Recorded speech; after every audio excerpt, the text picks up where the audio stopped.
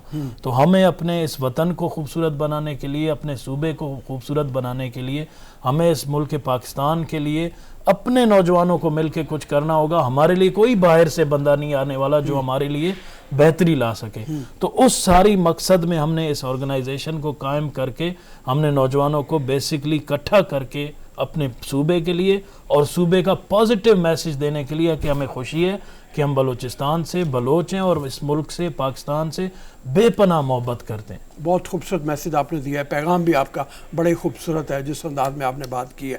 آپ یہ بتائیے کہ کتنے ممبران آپ کے ہو گئے, کتنے رضاکار ساتھ مل گئے؟ اور ایک اور سوال میرے ذہن میں آتا ہے, میں کافی دفعہ بلوچستان گیا ہوں اور نوجوان ان کے بھی اتنے ہی عقل مند مجھے لگتے ہیں جتنے باقی ملک کے لگتے ہیں. تو اس میں تعلیم میں کچھ لگتا ہے کہ کہیں کمی رہ جاتی ہے بعض اوقات, تو وہ اس کو پورا کرنے کے لیے بھی کچھ پیغام دیتے ہیں لوگوں کو کہ آگے بڑھو, سائنس کے میدان میں اپنے آپ کو بہتر کرو, ٹیکنالوجی میں بہتر کرو, اپنے وسائل کو کس طرح سے آپ نے جو سائنس کو پڑھ کے اپنے آپ کو بہتر طریقے پہ وسائل حاصل کرنے ہیں وہ حاصل کرو. تو اس کو کیسے دیکھتے ہیں؟ بالکل دیکھیں, بلوچستان آپ اس چیز سے باخبر ہوں گے کہ ایک امیر ترین صوبہ ہے. اس ملک کا جو وسائل سے مالا مال صوبہ ہے. اللہ نے جو قدرتی وسائل 99% رکھے ہیں وہ تمام وسائل بلوچستان میں موجود ہیں. ہم جب بڑے ہوئے ہماری مایوسیوں کا سبب بھی یہی تھا کہ وہ ہم اس صوبے, خوش نصیب صوبے سے ہیں جو مالا مال صوبہ ہے لیکن توجہ نہیں ہے. کیوں توجہ نہیں ہے؟ اس کی پولیٹیکلی جو گروتھ ہے وہ کم ہے. پاکستان کی جو نیشنل اسمبلی کی نشست ہیں وہ بلوچستان میں کم ہے اور اس وجہ سے نمائندگی کم ہونے کی وجہ سے بھی کئی مایوسیاں دیکھی گئیں کہ اس طرف توجہ کم دی گئی. ہم نے اس ساری چیزوں کو جوڑ کے ہم نے کوشش کی ہے, ہم نوجوانوں میں اویئرنیس پھیلا رہے ہیں. ہم نے 2 چیزوں پہ کام کیا ہے. ہم نے کام کیا ہے کہ ایک اسلامی بنیاد پہ لوگ اویئر ہوں, جس میں ہم نے اپنا رول ماڈل نبی کریم صلی اللہ علیہ وآلہ وسلم کو بنایا. دوسری چیز جو بنیادی چیز ہے کہ کلچرلی لوگ اویئر ہوں کہ آپ کا کلچر آپ کو کیا پیغام دیتا ہے. اس کے لیے ہم نے پکڑا علامہ محمد اقبال کو کہ اس نے جس طرح سے, وہ ایک نیوٹرل پرسن ہے, نہ اس کے اوپر کوئی مذہب کا ٹیگ ہے نہ کوئی پولیٹیکل ٹیگ ہے, تو انہوں نے جس طرح نوجوانوں کی خودی کو بیان کیا ہے کہ جوانوں کو پیروں کا استاد کر, تو ہم نے ان کے فلسفے کو پکڑ کے ان کی ساری چیزوں کو, مواد کو جمع کر کے لوگوں کو کہا اس پہ اسٹڈی کریں, آپ پڑھیں, آپ کو پتہ لگے گا کہ اللہ نے آپ کو اشرف المخلوقات کیوں بنایا تھا. آپ اپنے علاقے, اپنے حلقے, اپنے صوبے کے لیے, اپنے ملک و قوم کے لیے کیا کچھ نہیں کر سکتے. آپ اگر سرچ کریں, اسٹڈی کریں, اپنے علاقے, اپنے گھر, اپنے گاؤں, اپنے صوبے, اپنے ملک کا نام کس طرح روشن کر سکتے ہیں, اس کے لیے آپ کو کوئی باہر سے آ کے نہیں سمجھائے گا. تو اس ساری چیزوں کو ہم نے ملا کے ہم نے لوگوں کی طرف اویئرنیس کے لیے بہت زیادہ کام کیا ہے.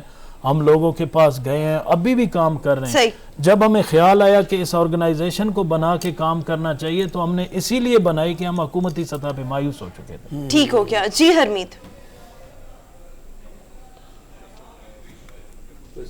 میں بھی کئی علاقوں میں گیا ہوں, خاص کر دور دراز کے ایسے علاقے ہیں جہاں پہ بہت زیادہ غربت کے ساتھ ساتھ ایجوکیشن سے, ہیلتھ سے, انسانی چیزوں سے وہ محروم ہے. ٹیلنٹ بہت زیادہ ہے, اس میں کوئی شک نہیں ہے. تو کیا علاقوں کی طرف بھی آپ کی تنظیموں کا, دور دراز جو علاقے ہیں وہاں پہ بھی کوئی کام ہو رہا ہے؟ آپ کو آواز شاید نہیں آئی. وہ یہ ہے کہ دور دراز کے علاقوں میں بھی جا کے آپ کام کرتے ہیں, ان کو بھی پیغام اسی طرح سے دیتے ہیں. اس میں تھوڑا سا میرا سوال بھی جوڑ لیں, اور وہ یہ ہے کہ علامہ اقبال کی جو آپ نے بات کی, بڑی خوبصورت بات آپ نے کی کہ علامہ اقبال کا پیغام پہنچایا جائے, خودی کا پیغام پہنچایا جائے. یہ جو خودی کا پیغام ہے, علامہ اقبال کا پیغام ہے, تو اس کو کیا بلوچی زبان میں آپ ٹرانسلیٹ کر کے بتاتے ہیں یا بلوچی میں ٹرانسلیٹ بھی کر لیا گیا ہے پیغام کو؟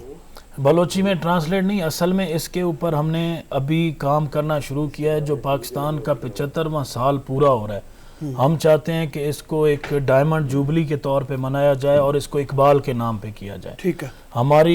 ہمارے نوجوانوں کے آنکھوں پہ جو لینگز ہے وہ ویسٹرن کا لگا ہوا ہے. ٹھیک ہے. ہم چاہتے ہیں وہ لینگز چینج کر دی جائے اور اس میں اقبال کا لینگز ڈال کے ان کو سمجھایا جائے کہ علامہ اقبال نے نوجوانوں کے لیے جو بیان فرمایا, جس طرح اس نے نوجوانوں کو تصور پیش کیا, جو ایک خواب کا حصہ تھا پاکستان, جس کی خواب کے نتیجے میں یہ الحمدللہ ملک پاکستان اسلامی جمہوریہ پاکستان بنا.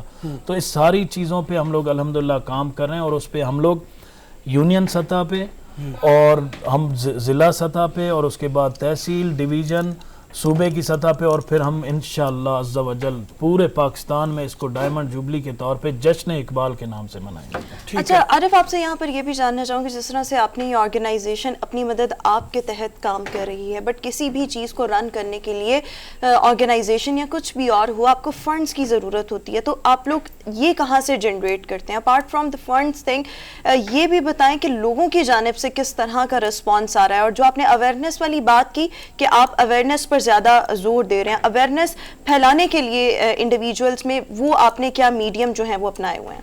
بالکل، اس میں سب سے پہلے تو میں آپ کو بتاؤں کہ یہ ایک رضاکارانہ طور پہ ہم نے بنایا، ہم نے کسی سے نہ کوئی فنڈ جنریٹ کی، ہم اپنی مدد آپ کے تحت فنڈز بھی آپ کے، پھر اپنے پیسہ بھی اپنا، اپنا پیسہ لگاتے ہیں، اپنا جو ہم نوجوان بیٹھتے ہیں جتنا بھی اپنے پاس جمع کنجی ہوتی ہے وہ ہم لگاتے ہیں، تاکہ ہماری آنے والی نسلوں کے لیے ہم کچھ بہتری لا سکیں، ہم کچھ ایسا کر جائیں کہ ہماری اس آرگنائزیشن کے تحت نہیں بلکہ ہماری اس محنت کے تحت اللہ اس ملک کو جو ہے ہماری نیتوں کا ثمر بھی دے۔ تو ہم اپنی مدد آپ کے تحت اس کو چلا رہے ہیں، ہم نے اویئرنیس کے علاوہ ہم لوگوں کے پاس خود جاتے ہیں، اور ہم عملی طور پر، میں نے جس طرح آپ کو بتایا کہ ہماری ابھی شروعات اس چیز میں کوئی سال 2 سال سے چل رہی ہے، کسی بھی تحریک کو، کسی بھی آپ کی آرگنائزیشن کو کامیابی کے لیے یا لوگوں تک صحیح معنی میں پھیلانے کے لیے وقت چاہیے ہوتا ہے، بالکل وقت تو ہمیں چاہیے، امید ہے کہ یہ سال اس کے لیے بہت اچھا ہوگا ایک پاکستان میں۔ ٹھیک ہے ٹھیک ہے، بہت شکریہ عارف رند صاحب، ہمارے ساتھ شو میں موجود تھے، بہت کاز کے لیے کام کر رہے ہیں، اور ہماری تمام تر نیک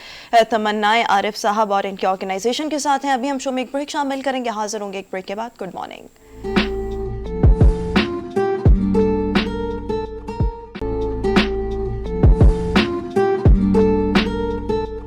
بریک کے بعد ایک بار پھر سے گڈ مارننگ پبلک میں آپ کو خوش آمدید کہیں گے۔ کھیل اور کھلاڑی کا اگر ہم ذکر کریں تو کراچی میں دوسرا پاک آسٹریلیا ٹیسٹ سیریز جو ہے اس کا آغاز ہو چکا ہے، آج تیسرا روز ہے، اور اگر دونوں ٹیمز کو دیکھا جائے پاکستان اینڈ آسٹریلیا اس وقت دونوں سائیڈ بائی سائیڈ چل رہی ہیں، لیکن جس طرح سے ہم بریک میں بات کر رہے تھے کہ شائقین کا جو انٹرسٹ ہے، دلچسپی، وہ خاصی کم ہے because of the slow and وہ جو پچ ایسی ہے کہ وہ بنانے پتہ نہیں، میری تو سمجھ میں نہیں آتا کہ اس طرح کی پچز کے اوپر ایسے میچ کرانے کا فائدہ کیا ہے جس میں کوئی انٹرسٹ ہی نہ ہو۔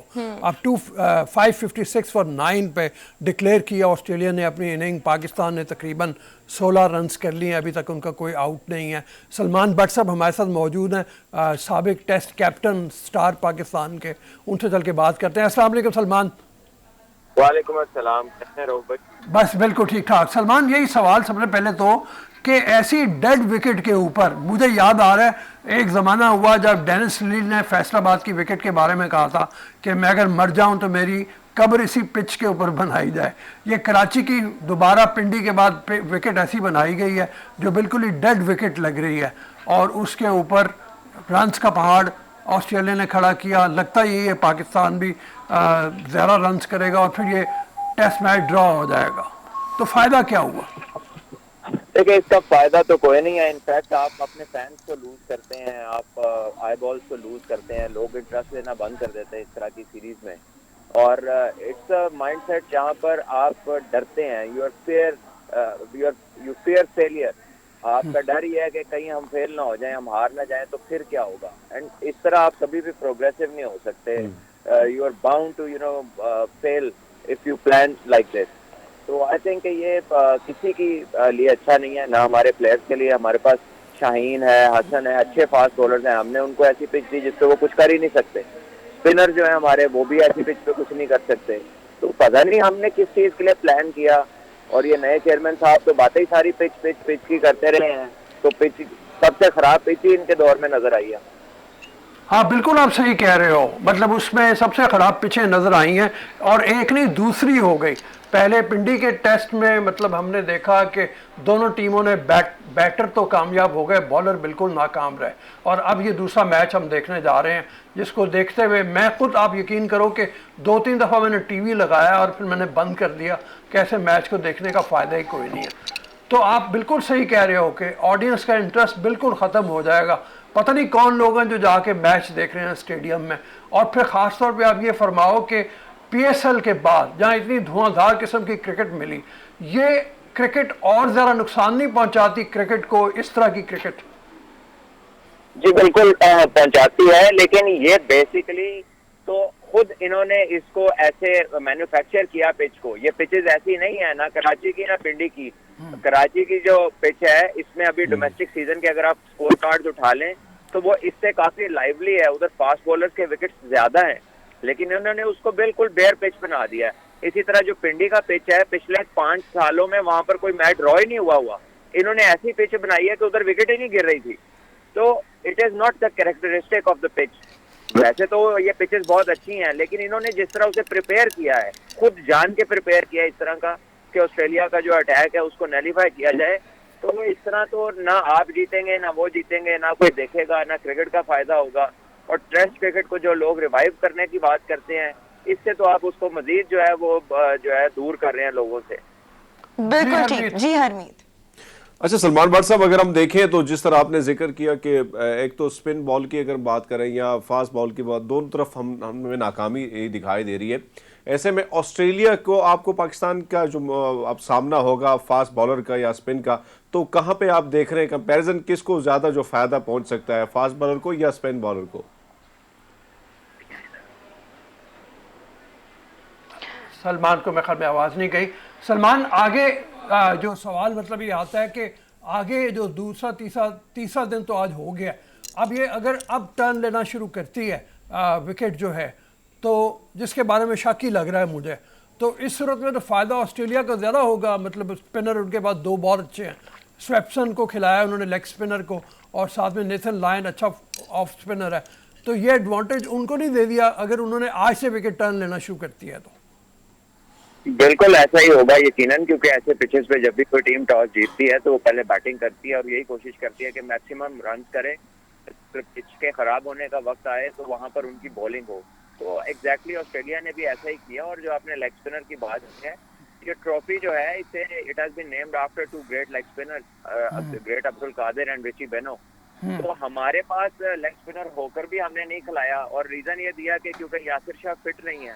تو یہ جو آپ نیا سسٹم لے کر آئے ہیں یہ بورڈ والے, اور 6 ٹیمیں اور کوالٹی اور یہ اور وہ, تو ایک اسپنر کی اگر ریپلیسمنٹ نہیں ہے آپ کے پاس 4 سال میں, تو what have you done with the system. اسی طرح فاسٹ بولنگ میں بھی آپ دیکھ لیں, آپ کے حسن علی اور وہ انفٹ تھے تو آپ نے ریزن یہ دے دیا کہ کیونکہ جی حسن علی اور فہیم نہیں ہے تو پھر ہم نے سوچا کہ پچ ایسا نہ بنے کہ ان کے ہاتھوں میں میچ چلا جائے. تو آپ کے پاس ایک 2 پلیئروں کی اگر ریپلیسمنٹ نہیں ہے تو کس سسٹم کو آپ بوسٹ کرتے آ رہے ہیں جب سے آپ نے سسٹم کو چینج کیا؟ یہ بڑا جینوئن سوال آپ نے اٹھایا ہے سلمان کے, مطلب آپ نے گروم کس کو کیا ہے. اس حوالے سے تو دیکھا جائے پورے ڈومیسٹک کرکٹ کے اوپر سوال اٹھ جاتے ہیں, تو آپ کے خیال میں وہاں پہ پھر آپ بھی بہت مطلب زمانے سے ماشاءاللہ اچھا کھیل رہے ہیں, آپ ڈومیسٹک کرکٹ بھی کھیلتے رہے ہیں, آپ نے سٹرکچر کو سارے کو دیکھا ہوا ہے, بڑے سسٹم کو پھر اوور آل کرنے کی ضرورت نہیں ہے؟ جی نہیں, یہ جو سسٹم نیا انہوں نے ان پلیس لگایا تھا, یہ جب پی ٹی آئی کی گورنمنٹ آئی ہے, انہوں نے آنے کے بعد 6 ٹیموں پہ لے کر گئے ہیں. پہلے یہ 16 ٹیم کی ڈپارٹمنٹل سسٹم تھا, کوئی 1100 پلیئر کا سرکٹ تھا جس کو انہوں نے 180 کا کر دیا ہے. کوالٹی کے نام پر آپ ایسا نہیں کر سکتے. دیکھیے جو کوانٹٹی ہے وہ آپ نے اس میں لوگوں کو انیبل کرنا ہوتا ہے. لوگوں کی تعداد کم کرنے سے کبھی بھی جو ہے وہ کوالٹی آپ انیشیٹ نہیں کر سکتے, نہیں کر سکتے. یہ ایک ایسی عجیب انہوں نے منطق پیش کی ہے, اور اس کے بعد ہو یہ رہا ہے کہ لوگ کرکٹ کھیلنے چھوڑ رہے ہیں, کیونکہ جب وہ 19 سال سے اوپر جاتے ہیں تو ان کے پاس کوئی کمائی کا ذریعہ نہیں ہوتا. وہ 180 لوگوں کو کانٹریکٹ ملتا ہے, اس کے نیچے کسی کو کچھ نہیں ملتا, اور وہ بھی 1 سال کا ملتا ہے. تو جب یہ اسٹیٹ آف افیئرز ہوگی تو کون سے ماں باپ رسک لیں گے اپنے بچے کو ٹین ایج میں کہ وہ سارا کرکٹ کھیلے, اور کیسے آپ اتنی مہنگی اسپورٹ کو افورڈ کر سکتے ہیں؟ ٹھیک ہے جی ہرمیت. اچھا میں تو ٹیسٹ حوالے سے اگر دیکھیں کل, بلکہ ہم دیکھ رہے ہیں کہ جو نئی گیند ہے وہ بھی کامیابی نہیں دے رہی ہے. اس ٹیسٹ کے حوالے سے ہم دیکھیں تو جس طرح آپ نے فرمایا کہ جو شائقین کرکٹ ہے وہ کہیں نہ کہیں مایوسی جو ہے ان میں چھائی ہے, لیکن اب ون ڈے جب اس لاہور ٹیسٹ کے بعد جب ون ڈے آئیں گے تو دوبارہ آپ دیکھ سکیں گے کہ اسٹیڈیم کی طرف لوگ دوبارہ کھینچے چلے آئیں گے, دوبارہ وہ جان آئے گی. سلمان کو شاید آواز نہیں آ رہی. سلمان, یہ ٹیسٹ کرکٹ تو سوال یہ ہے کہ جو ہوا سو ہوا ہرمیت کا, لیکن مطلب یہ ہے کہ ابھی ایک ٹیسٹ باقی ہے لاہور کا. پتہ نہیں اس ٹیسٹ کو کراچی کے ڈرا کرانے کے بعد لاہور کے ٹیسٹ میں پچ کس طرح کی بنائی جاتی ہے. وہ تو آنے والا وقت ہی بتائے گا. لیکن یہ ہے کہ کیا ون ڈیز میں کچھ جہاں پہ فیصلہ ہر صورت میں ہو جاتا ہے, کوئی ایسا ہوگا کہ کوئی انٹرسٹ دوبارہ بحال ہو لوگوں کا؟ دیکھیے ڈیفینیٹلی ون ڈے میں تو بیٹنگ ٹریکس بنیں گے, رنز ہوں گے, کیونکہ اس پہ ڈرا والا تو سین ہوتا نہیں ہے. بٹ پوائنٹ ہے کہ ون ڈے کرکٹ بھی پاکستان نے پچھلے 2 سالوں میں بڑی کم کھیلی ہے, اور T20 کرکٹ جو ہم نے کھیلی ہے it is 4 times more than the amount of one day we played. سو ہمارا جو ایمفسس ہے نا وہ سارا شارٹ فارمیٹ کی طرف ہے, جس کی وجہ سے اسکل ڈیولپمنٹ بھی سفر کر رہی ہے. جب تک آپ لمبے فارمیٹس میں کھیل نہیں کریں گے, چھوٹے فارمیٹس بھی ود ٹائم آپ کے جو ہے نا وہ اس میں اتنی کوالٹی نہیں رہے گی. بالکل آپ نے صحیح کہا کہ اگر چھوٹے فارمیٹ میں آپ نہیں ٹھیک طرح سے پرفارم کریں گے تو بڑے فارمیٹ میں بھی خرابی آ جائے گی. لیکن یہ دیکھو T20 کے اوپر جو ایمفیسائز بہت زیادہ کیا گیا, بہت زیادہ زور دیا گیا, اس میں چند مخصوص ہیٹر کے علاوہ کوئی بیٹر اس طرح سے کامیاب ہو کے سامنے نہیں آ رہا, اور بیٹنگ کے اوپر ہمیشہ سوالیہ اٹھتے ہیں. اب آگے جو انگلینڈ کا دورہ آ رہا ہے, کیا اس میں ہم کوئی امید رکھیں ڈومیسٹک کرکٹ کو اس سے پہلے ریوائیو کیا جائے, وہاں پہ معنی خیز کوئی نتیجہ کرکٹ کا ہو, تاکہ پاکستان جب کل کو باہر کے دوروں پہ جائے تو کوئی بہتر پرفارم کر سکے؟ بالکل پہلے اپنے دماغ میں جو ڈر ہے نا اس کو نکالنا پڑے گا. آپ سپورٹنگ وکٹس بنائیں, اپنے پلیئرس کو اپرچونیٹیز دیں, and with time they will grow and adjust accordingly. ہم اپنے پلیئرس کو وہ والی پچز دے رہے ہیں جس پر جو ہے وہ بال کچھ کرتا ہی نہیں ہے, اور ایسے رنز بھی جو ہیں وہ کوئی اچیومنٹ نہیں رکھتے, مانی نہیں رکھتے, جبکہ آپ کا رنز تو بہت ہو لیکن رزلٹ کوئی نہ آ رہا ہو آپ کی فیور میں. تھینک یو سلمان, بہت بہت شکریہ, بہت آپ کا ٹائم کا.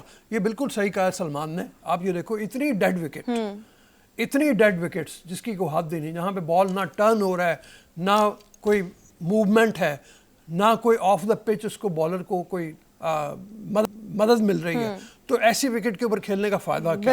اور جب باہر جانا ہے آپ نے, کل کو آپ نے ٹیسٹ کھیلنے ہیں, تو جہاں پہ بال تیز بھی اٹھتا ہے, بال سوئنگ بھی ہوتا ہے, بال ٹرن بھی ہوتا ہے, تو پھر آپ پتہ نہیں کیا کریں گے, کس طرح سے پرفارمنس آپ کی ہوگی. بالکل ٹھیک ہو گیا. ابھی ہم شو میں ایک بریک شامل بریک کے بعد واپس آئیں گے. Good morning.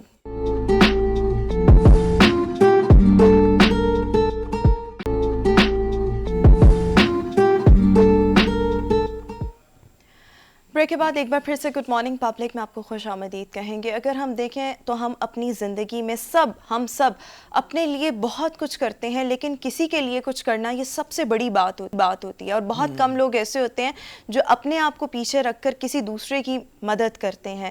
سو ایسی انسپریشنل سٹوریز ہمارے معاشرے میں بہت زیادہ ہوتی ہیں, اور میرے خیال میں ہمیں ان کو پروموٹ بھی کرنا چاہیے اور ایسے لوگوں کو اپریشیٹ بھی کرنا چاہیے, تاکہ ان کی سٹوری سے جو دوسرے لوگ ہیں وہ ایک موٹیویشنل لیسن حاصل کریں. ایسی ہی ایک سٹوری ہم آپ کے ساتھ آج شیئر کرنے والے ہیں. سندھ کے ضلع ٹنڈو محمد خان کے پیر محلے کی ایک رہائشی رضیہ بی بی ہیں, جنہوں نے یتیم بچوں کی کفالت کے لیے اپنی پوری زندگی جو ہے وہ قربان کی اور ان کے لیے وقف کر دی. پچھلے 25 سال سے یتیم بچوں کی کفالت کر رہی ہیں, اور رضیہ کے مطابق ان کی زندگی میں ٹرننگ پوائنٹ تب آیا when she was doing intermediate کی تعلیم حاصل کر رہی تھی, اور اس دوران ان کے پاس ایک نومولود بچی آئی.